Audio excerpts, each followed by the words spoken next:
All right. For week 3, Monday, our second week of classes, I'm going to talk in a little bit more detail, go a little deeper on this whole SPACECAT thing that I introduced to you last week. We'll start to apply that a little bit, talk about some general good vocabulary stuff, and then we'll get into the Declaration of Independence, one of our foundational American documents. So, starting with SPACECAT. Ta-da. All right, let's let the cute pictures load. Yes, okay. So, exploring rhetoric with SPACECAT. Excellent. All right, we are ready for SPACECAT. Let us discuss again what SPACECAT means. What is SPACECAT all about? All right, so I gave you this list of what the SPACECAT acronym stood for the other day. The reason that we have SPACECAT, the purpose of SPACECAT, I mentioned that it's a good tool for analysis and it can help you in writing a rhetorical analysis essay. So I mentioned over here that you can't only SPACECAT. You can't just, SPACECAT something and call it a day usually, but it's a great way to start and it's a great way to break down a text further so that you can analyze it more effectively.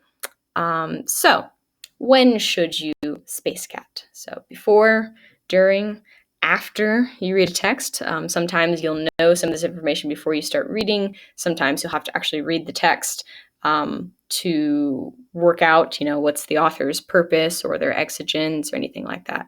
And you should definitely SPACECAT before you start a rhetorical analysis essay.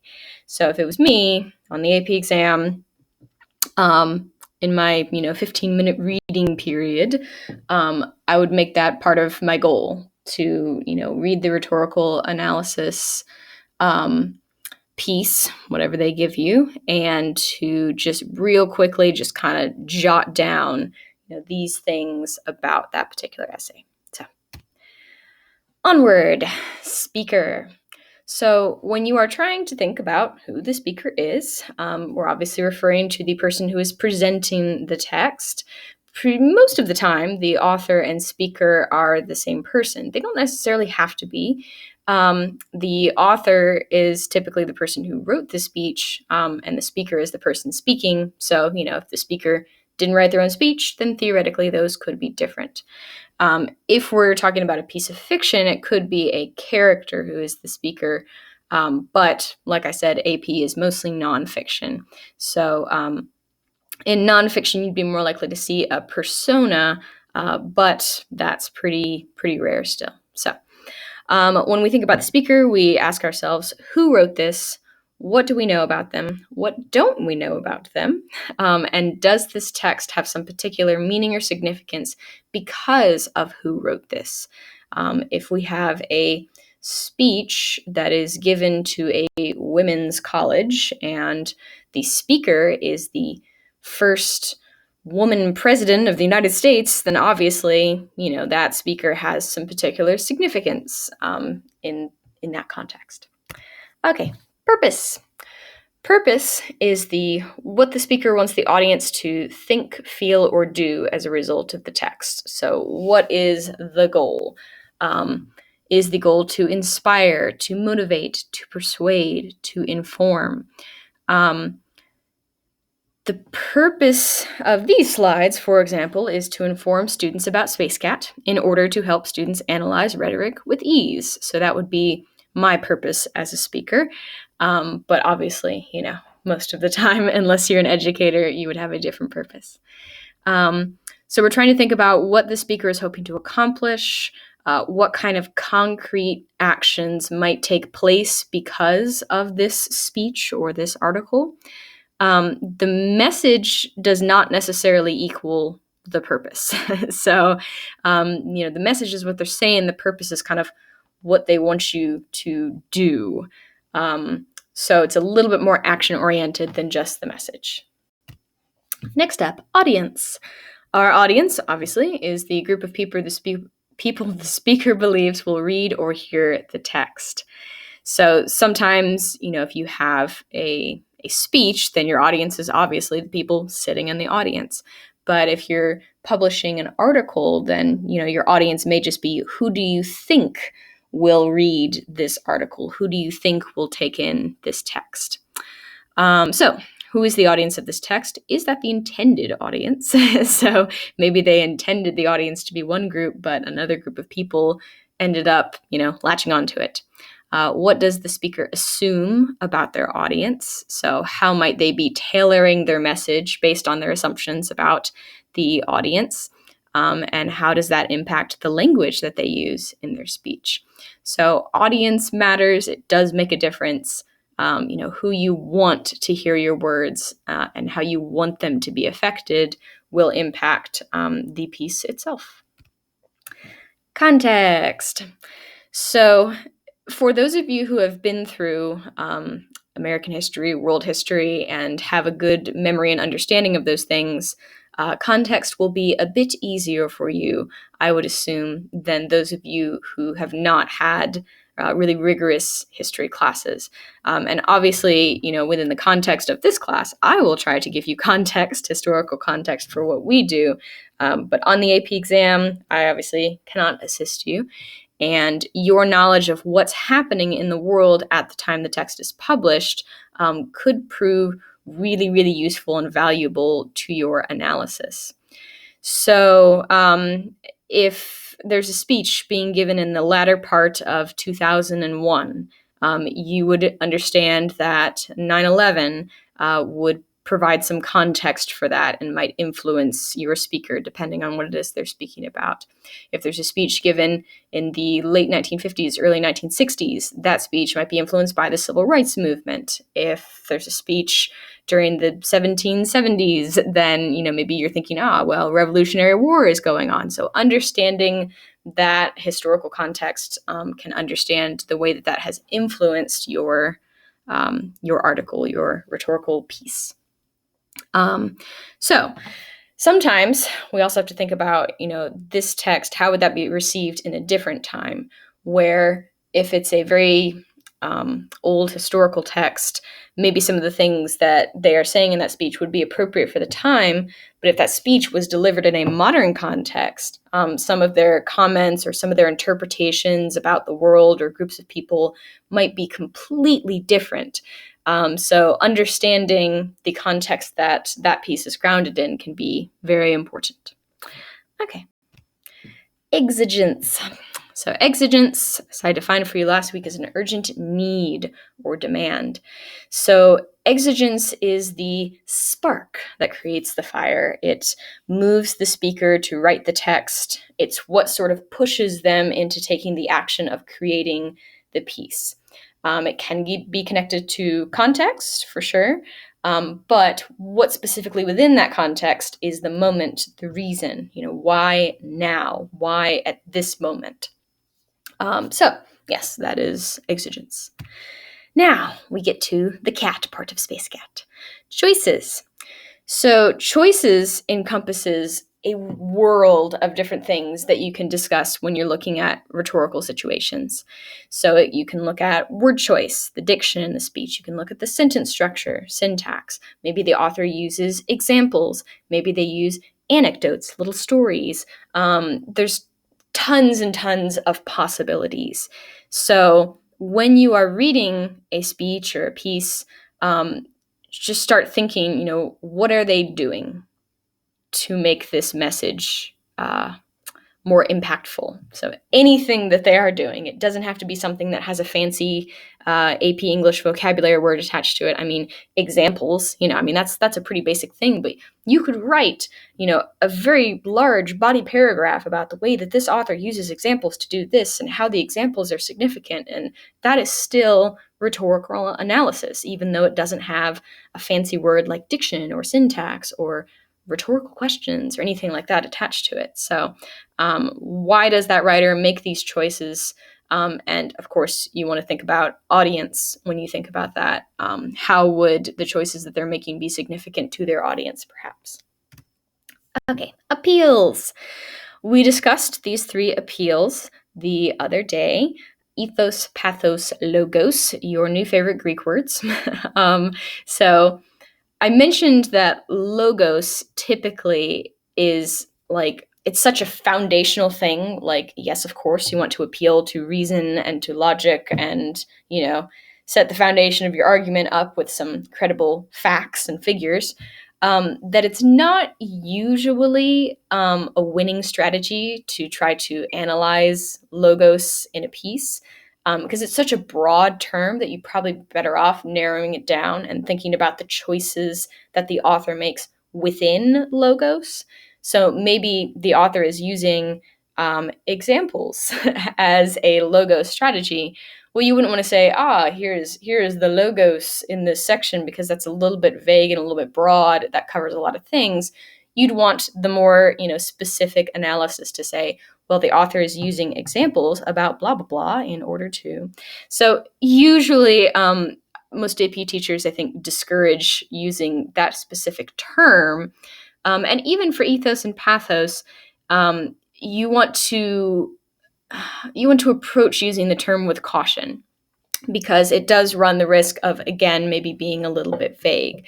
So if you were going to write a body paragraph in an essay about the way that an author appeals to emotion, if you just say, the author uses a lot of pathos and appeals to our emotion when the author says blah, blah, blah, it still doesn't tell us what emotions the author is necessarily appealing to. So I don't want you to think that just using those terms is a sufficient substitute for being specific in your analysis. But thinking about those appeals is definitely useful. So be sure to indicate what in the text is creating the appeals, and obviously discuss the specificity of the appeals. What kind of credibility, what kind of emotion, what specific, reasonable fact. So appeals are a useful thing to think about. They're a useful thing to find. But when you start actually writing out some of the stuff, you'll definitely want to try and be very specific about that. All right, N-T, tone. So you've probably noticed that tone keeps popping up a lot. I had it in the DIRTS analysis, and then it gets a whole separate letter all by itself in SPACECAT.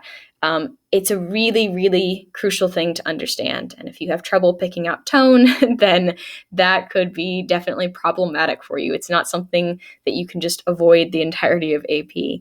So understanding the emotion that is created and how the word choice creates that emotion is very important.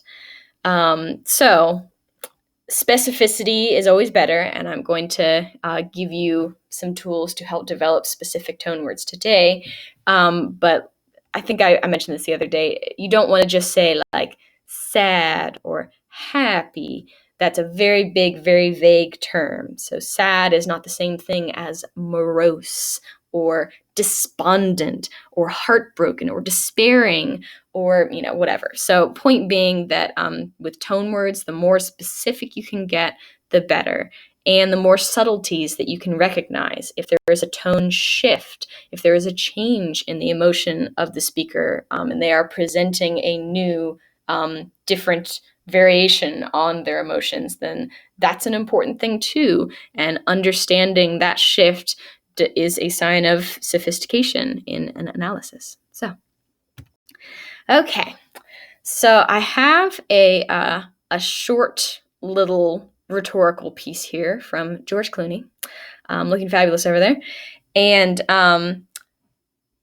what I would like you to do is read through this little poem. Well, I'll read it to you this time. And I've given you the context out to the side.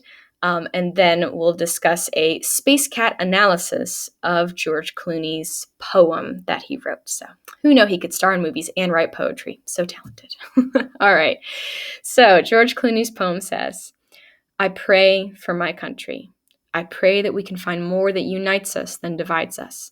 I pray that our nation's leader wants to do the same. I pray that young children like Tamir Rice can feel safe in their own neighborhood. I pray for all of our children. I pray for our police and our first responders. I pray for our men and women of the armed services. I pray that dissent will always be protected in this great country. I pray for a more perfect union. And when I pray, I kneel. So, by itself, it may be difficult to figure out the context, but of course, the context, if you've been paying attention to these pictures, was Colin Kaepernick and his 49ers teammate Eric Reed. They chose to kneel during the national anthem to call attention to the issues of racial inequality and police brutality. So George Clooney, when he heard the people who were very intensely critical of Kaepernick's decision, he wrote this poem to try to bring some unity and to maybe frame the protest in a different way. Yes, they are kneeling during the national anthem, but you know when else you kneel? When you pray. So this repetition, this parallelism that he creates in the poem, I pray, I pray, I pray, I pray, that definitely is a strategy to emphasize the physical action that we often take when we pray. So, SPACECAT analysis.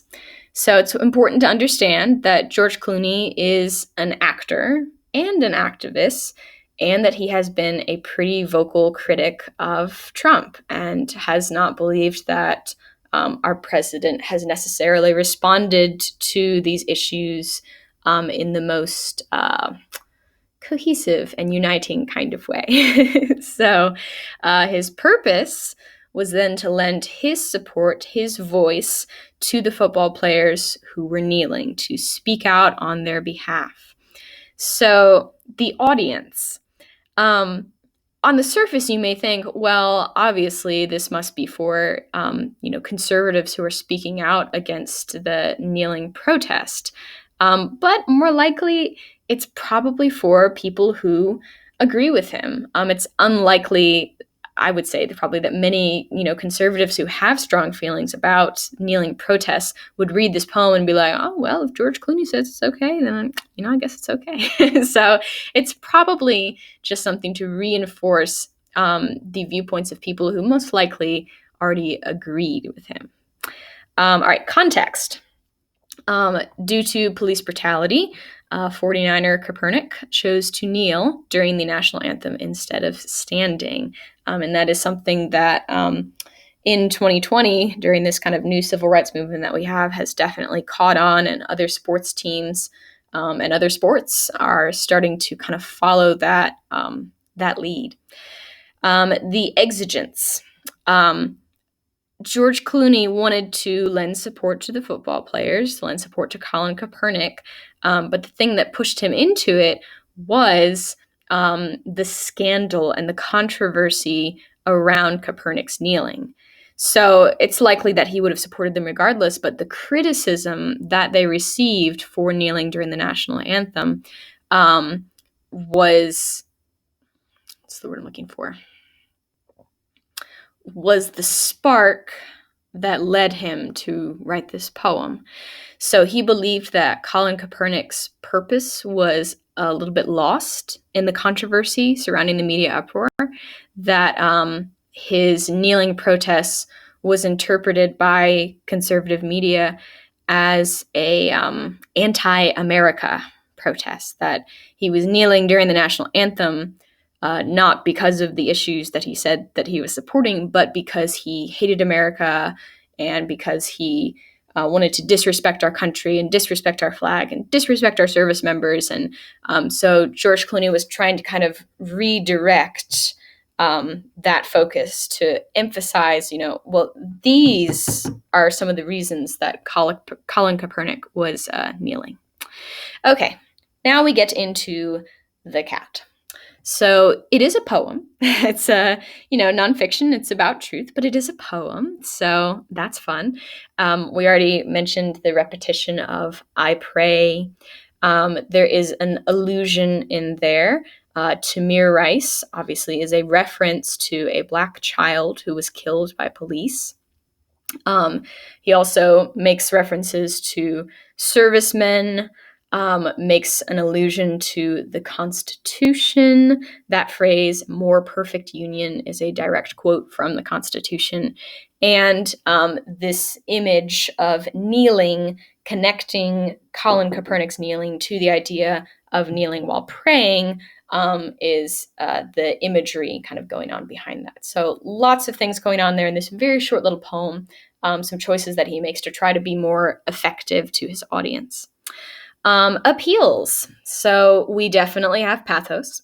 So praying is something that is a deeply emotional act for many people. Soldiers, we absolutely, as Americans, want to support our soldiers for sure. So that definitely kind of tugs at the heartstrings. The logos kind of comes from Tamir Rice, and again, it wouldn't be enough to say, "Oh, he uses logos when he talks about Tamir Rice." You'd want to emphasize that this is an allusion to an instance of police brutality, and that he is supporting this kneeling need by providing this example of someone who was killed by police. Okay, and then ethos. Clooney is an actor. Anyone who's famous, anyone who has celebrity automatically has a little bit of ethos, especially in a society that values, entertainment and fame so much as America does. We definitely would know who George Clooney is, probably for the most part, and maybe be more likely to listen to him than some random person on the internet who we'd never heard of before. So he does take advantage of that ethos. And then tone. So how does he feel? He definitely expresses concern. He also tries really hard to create a tone that is patriotic, because the criticism of Colin Copernic is that Colin Copernic was not patriotic for kneeling, that he was anti-America for kneeling.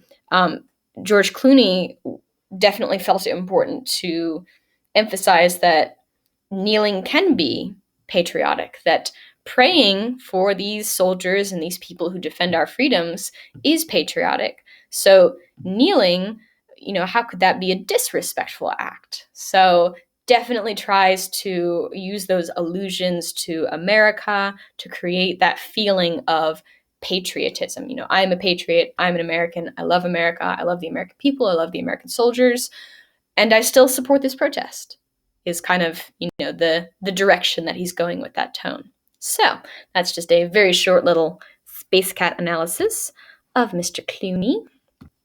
Da-da-da. Okay, so next up, I have another controversial speech for you. So we move from controversial poem to controversial speech. The kneeling protests obviously have had a ton of controversy surrounding them. Now, the issue that is going on in this speech is one that maybe is less controversial than when the speech was made. So I'm going to give you a little bit of context about this. This is Zach Walls. And at this time, he was a college student in the state of Iowa. This took place in 2011. In 2011, gay marriage was not legal. It did not become legal until the Supreme Court decision in 2015. So at this time, in 2011, the state of Iowa was considering putting forth legislation that would define marriage to be exclusively, one man, one woman, and it would invalidate civil partnerships. So Zach Walls came to the Iowa, state legislature and spoke to the chairman of the committee that was going to make this decision. And he spoke about his family, specifically about his mothers. He is the child of two women, him and his sister. So I encourage you to watch him give the speech. It's very articulate, for a young college student. And the speech at the time in 2011 went viral pretty quickly. But anyways, I encourage you to watch it. I can't play it on the screencast because I've discovered that if I try and play videos on screencast, I get a very irritating echoey effect, and it's very unpleasant to listen to. So I encourage you to watch his speech. So feel free to pause me and watch. But I do have a transcript if you would rather read the speech. Or you can watch and read, entirely up to you. So this is Zach's speech, short, sweet, but it definitely seeks to make some points. So I really want to talk about it, but I'll let you guys take care of the initial analysis first. So take a look at Zach's speech. Think about the context. Think about his purpose. Think about his audience, who he's speaking to here. All of the SPACECAT elements. And what I would like you to do is to complete. Dun, dun, dun, dun, dun. Come on, SPACECAT. SPACECAT won't load for me. Okay, open it up in a new tab. Oh, okay. I guess PDFs won't load in Canvas. Okay, so I have this little worksheet here. And, obviously, if you're viewing this remotely at home, then feel free to just snag a piece of paper and, write out your SPACECAT. But jot down all of the elements that go into this speech. So I've told you the name of the speaker, what do you know about them? And this is something you can jot down before you start watching the speech or reading it, but also something that I think you'll be able to add to after the speech, because he does talk quite a bit about himself and his authority and credibility as a speaker throughout the speech. What is he hoping to accomplish? What is the physical action that Zach Walls is kind of hoping would take place as a result of this speech? Who is his audience? Obviously, he probably didn't realize that his speech was going to go viral at the time. So think about his physical audience. Who are these individuals who he is speaking to, and how is his speech tailored for them? Context. I've given you a little bit of context. Feel free to do some research if you want to find out more about the context. But 2011, before gay marriage was legalized in the United States. It was legal in some states, but definitely not everywhere. Exigence. What was the spark? And I'm sure that you will find that exigence and purpose are related, but they're not exactly the same. Okay. And then rhetorical choices. What rhetorical choices does Zach make? He's got some really good stuff in there in terms of effective choices and persuasive elements. Definitely uses some of these appeals. Ethos and pathos are heavy in this speech for sure. And then finally, his tone. What do you think his tone is? Do you think his tone is consistent? Does he try to exhibit the same tone throughout the speech, or is there a shift? Are there multiple tones that he is trying to employ as he speaks to these committee members? So, pause video, complete SPACECAT, and then I want to talk about just a couple things. So.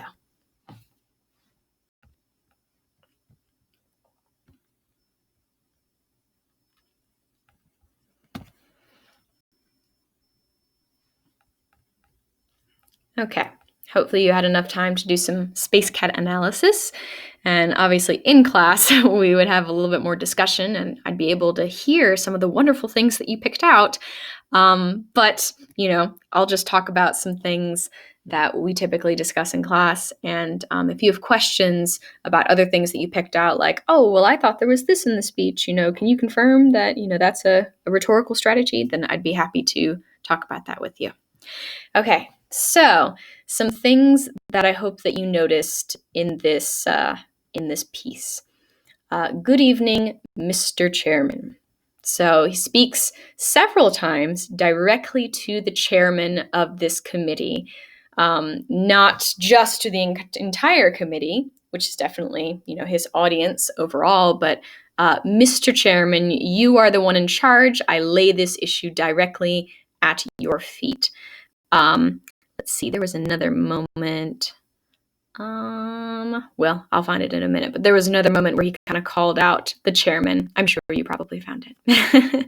All right, so next thing that Zach does that is effective. 6th generation Iowan. So part of his credibility in this situation, part of his ethos, is that he has been a resident of the state of Iowa his entire life, and even his ancestors have been not representatives, have been residents of the state of Iowa, going back 6 generations.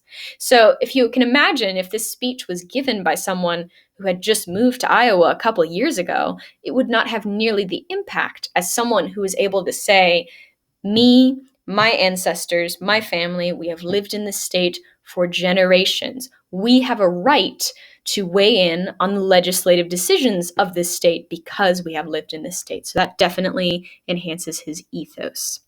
He also gives himself some credibility by establishing, hey, I'm not just some random Joe off the street. I attend a university in this state, and I'm an engineering student, not just majoring in liberal studies or whatever. I am a legitimate and intelligent human being, and I was raised by 2 women.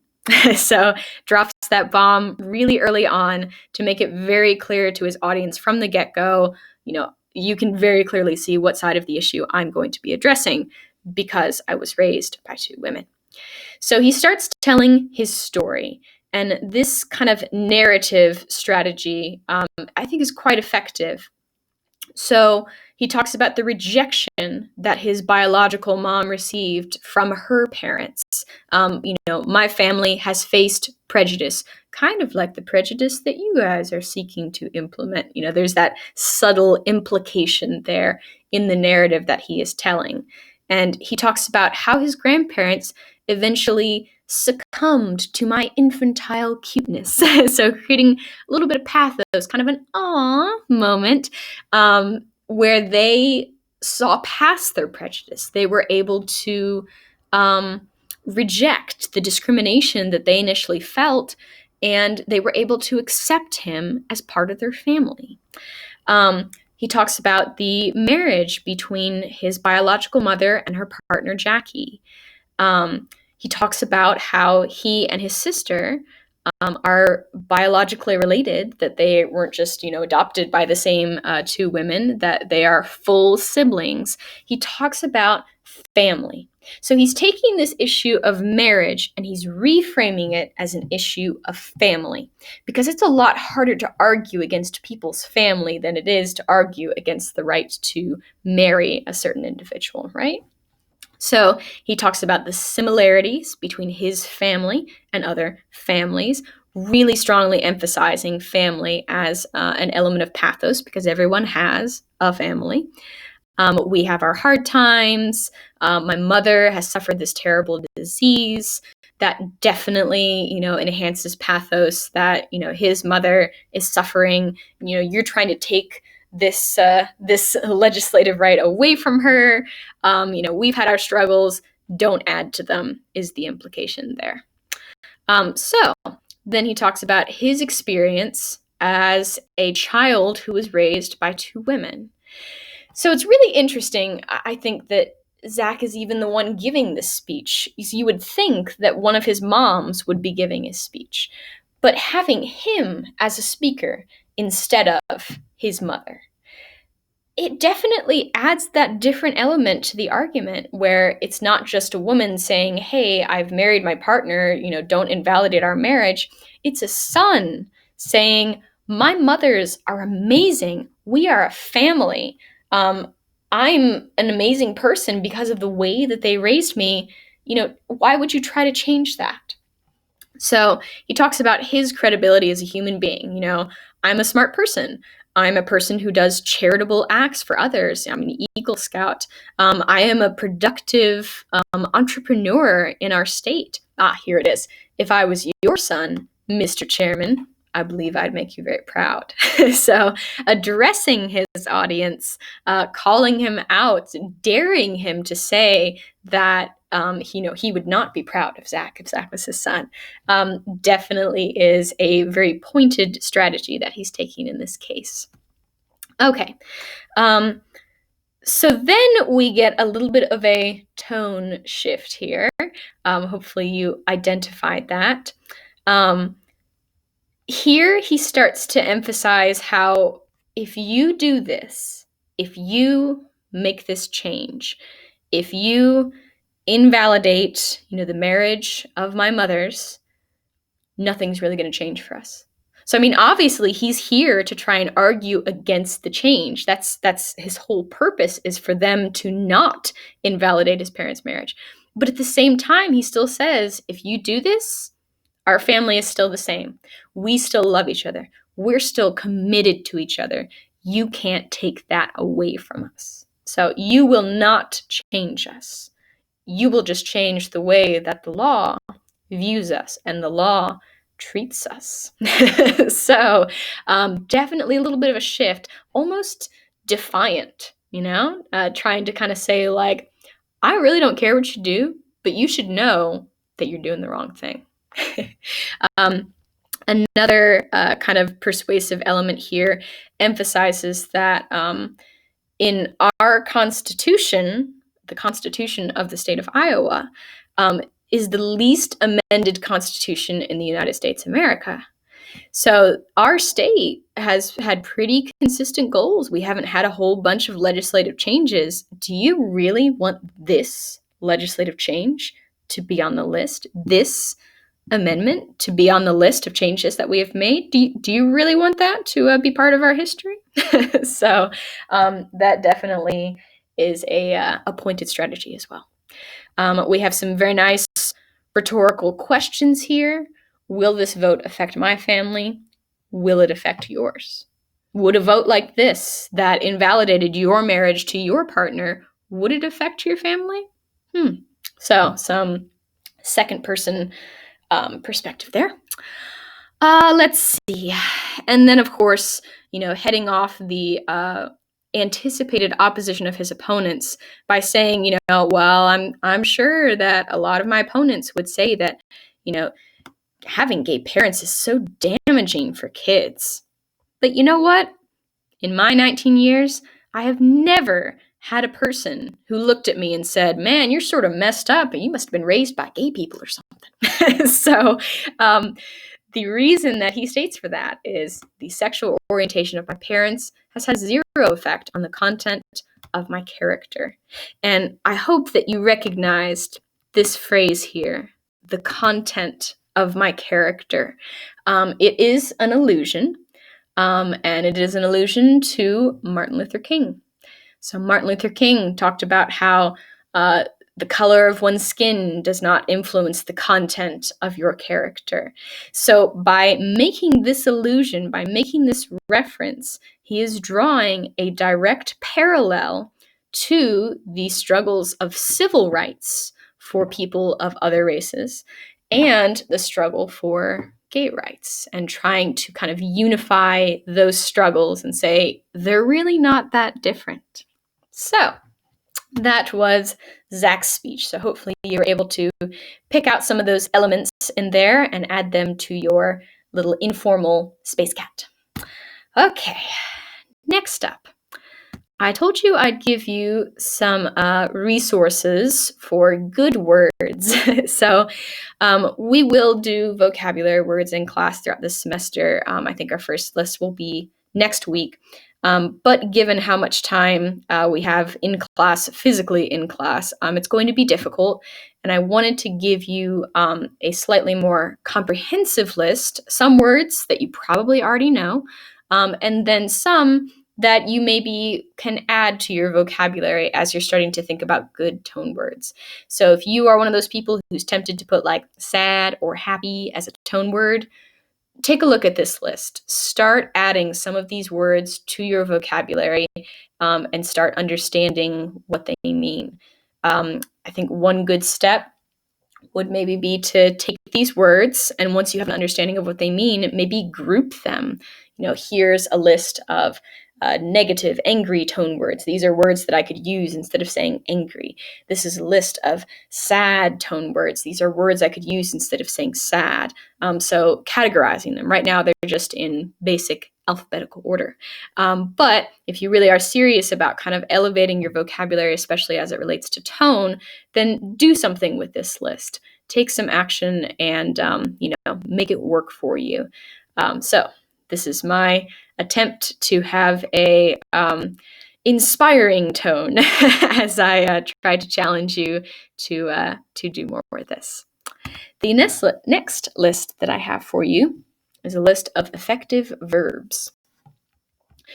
So if you are writing a piece and you are attempting to be persuasive in writing your piece, then these are words that you, of course, could use in enhancing your argument, but these are also words that you can use when you are analyzing the arguments of others. So instead of just saying, the author uses this and the author uses that and the author uses this, and sometimes, you read essays. Well, at least I have read essays from former students who have done poorly on the exam, and it's like they use the same verb to try to explain what the author does over and over and over and over again. And it's going to be really hard to get a sophistication point if you have really, really repetitive word choice when you're trying to analyze what an author does. So instead of saying that the author uses this, maybe the author highlights this element or identifies this point or illustrates an example or implies something. So all of these verbs are designed to be useful not only in a persuasive context, but also in an analysis context. So these are all words that you could use in a rhetorical essay to describe what an author is doing. How are they differentiating between things? What are they displaying? What are they juxtaposing between? So these are all very useful words if you find yourself getting into that kind of rut of saying the author does this, the author does that, the author uses this, the author uses that. Try to avoid that redundancy in your essays.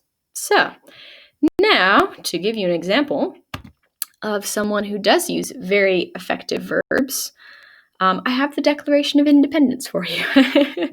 So that's going to be my focus, and I'm not going to, I'm not going to give you an assignment necessarily related to the Declaration of Independence. This is just going to be sort of an introductory thing. We're going to talk about it. We're going to, again, just kind of get into the mindset of looking for those effective, persuasive choices. And then tomorrow and Wednesday, then we'll get into some actual assignments related to some foundational American documents. So one thing I really like about the Declaration of Independence is it is so structured. It doesn't feel structured, when you look at it or read it, but if you were to break down the Declaration of Independence, it is such a straightforward presentation of the 5 C's of persuasive writing that it's kind of crazy. So right off the get-go, this first paragraph, this is their catch interest, this one big long sentence here. So they emphasize that this declaration is unanimous. We've all agreed upon this. Yes, that is attention-getting. We talk about dissolving the political bans. So political bans, that is some good figurative language there. Obviously, there are not literal, bans that are holding these countries together, but these metaphorical political bans, they must be dissolved. Good verb there. They talk about how we need to assume the separate and equal station to which the laws of nature and of nature's God. So insert a little bit of God in there. Definitely an attention-getting strategy here. But we are still respectful. and we respect the opinions of mankind, so we will declare the causes which impel us to this separation. Another good verb, impel. One thing to keep in mind as you're looking at this little catch interest, the opinions of mankind. The Declaration of Independence, in terms of audience, was definitely written to be delivered to the British overlords, to King George, to explain to him and to the British people why they were taking the action that they were. But they probably could have done that, pretty easily, just said, forget you, King George, we hate you and you suck and we're not going to be part of you anymore. So the fact that they took the time to craft this document, this very long, exhaustive document detailing all of the terrible things that happened to them as colonists, it also lets us know that their audience is a little bit broader, because they do want to declare to other countries who are presumably going to be either lending them support or condemning them, that we were justified in this. We had reasons, and we did the right thing by doing what we did. So other countries, perhaps like France, who did give the colonies some support, they will be reading this document too, and they will be assessing its persuasiveness. Do we really feel that these little colonies did the right thing? Are they legitimate? Should we recognize them as a country? So, just something to think about off the get-go. Now, this second paragraph here. Let me make this bigger. The second paragraph is probably one of the most recognizable in the Declaration of Independence, especially this lovely first line here. And this is the claim of the piece. It's a rather long claim. You could probably boil it down to a portion of this paragraph, but it's a pretty straightforward claim about the rights that this country should have, the rights that these colonies should have. We hold these truths to be self-evident, that all men are created equal, that they are endowed by their Creator with certain unalienable rights, that among these are life, liberty, and the pursuit of happiness, that to secure these rights, governments are instituted among men, deriving their just powers from the consent of the governed, that whenever any form of government becomes destructive of these ends, it is the right of the people to alter or to abolish it, good verbs, and to institute new government, laying its foundation on such principles and organizing its powers in such form as to them shall seem most likely to affect their safety and happiness. So right off the get-go, they're saying that as human beings, we have rights, life, liberty, and the pursuit of happiness. Our government has a job. Our government's job is to help us gain these things. The government is responsible for ensuring our life, liberty, and pursuit of happiness. And if our government is destructive of these ends, then we should get rid of it. That is our right as human beings. So this is their line of reasoning that they are laying out here. Then we have some nice personification of prudence. Prudence will dictate. So common sense demands that governments long established should not be changed for light and transient causes. So something transient, something temporary. We're not changing this because we're temporarily irritated. This is a serious issue. Because experience hath shown that mankind are more disposed to suffer while evils are sufferable than to right themselves by abolishing the forms to which they are accustomed. If we could suffer through this, we would, but we can't. The fact that we are declaring independence should show you that the evils which we are suffering are intolerable. They are, in fact, abuses and usurpations, really strong language here, pursuing the same object, and they evince a design to reduce them under absolute despotism. Despotism, that's dictatorship, that's tyranny, that is, the worst forms of government. So that means it is our right, it is our duty to throw off such government, to provide new guards for their future security. Such has been the patient sufferance of these colonies. We have been patient. We have suffered. And such is now the necessity which constrains them to alter their former systems of government.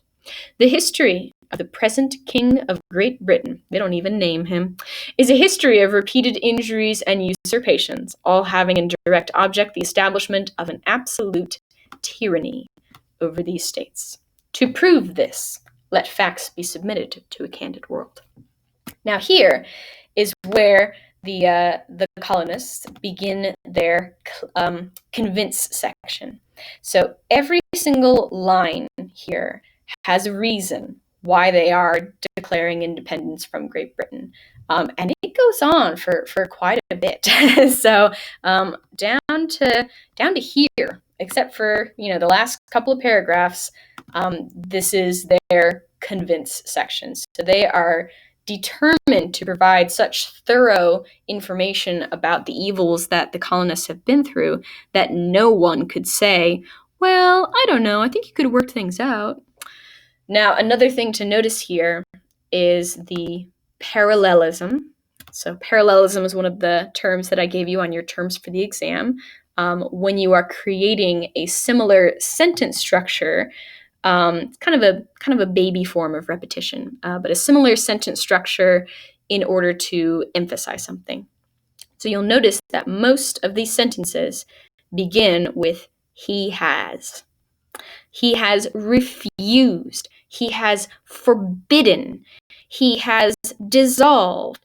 He has refused. Once again, he has endeavored. He has obstructed. So every single time they have he has, and then they have some really strong past tense verbs to describe the actions that have been taken. And of course, it is definitely significant that they use the word he instead of they, for example. So they definitely could have said, well, Great Britain, they have done this, the government has done this, but no. He. They don't ever say his name, but this King of Great Britain, they lay these charges directly at his feet. You are the king. You are in control. You are in power, and you have abused us beyond the point which we can tolerate. And if you look at some of these, some of these actions that he has taken are definitely really unpleasant. So he has called together legislative bodies at places unusual, uncomfortable, and distant from the depository of their public records for the sole purpose of fatiguing them into compliance with his measures. That's just nasty and manipulative, to do that to your own people. So they say, well, fine, we aren't your own people anymore. He has refused for a long time after such dissolutions to cause others to be elected, inhibiting elections.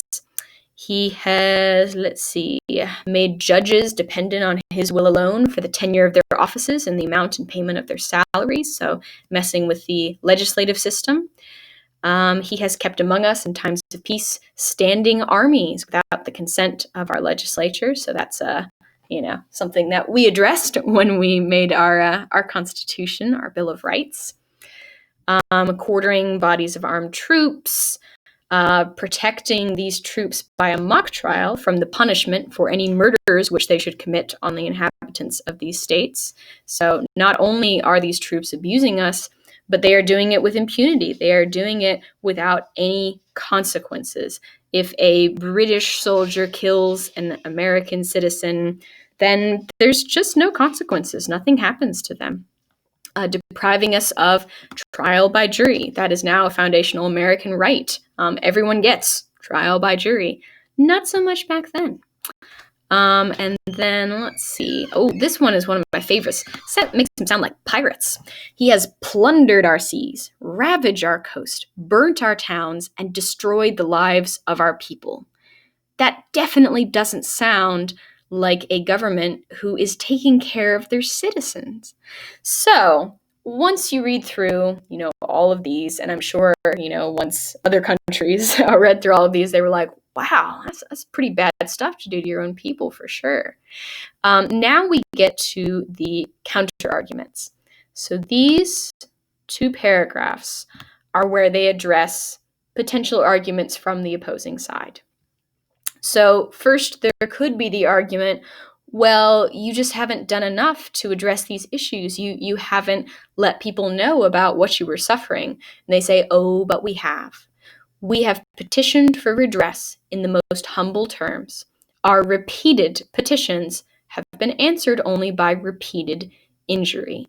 We have tried. We have said something. We have spoken up. We have advocated for ourselves, and we have gotten nowhere. We have, if anything, maybe suffered even more injury as a result of speaking up. The other arguments, of course, have to do with the other British people. So they say, nor have we been wanting in attentions to our British brethren. So the people over in Great Britain who are supposedly, part of this same empire with us, we have warned them of attempts by their legislature to extend an unwarrantable jurisdiction over us. We have reminded them of the circumstances of our emigration and settlement here. We used to be where they were. We came over to this country, and now we're being treated as lesser citizens. They should do something. We have appealed to their native justice and magnanimity. We have conjured them by the ties of our common kindred to disavow these usurpations. The British people have not stood up for us. They have been deaf, metaphorically deaf, to the voice of justice and consanguinity, giving justice a voice. Very good figurative language going on in this sentence here. So, the British government isn't listening to us. The British people aren't listening to us. We have no other options. And then finally, this lovely conclusionary paragraph is where they officially declare independence.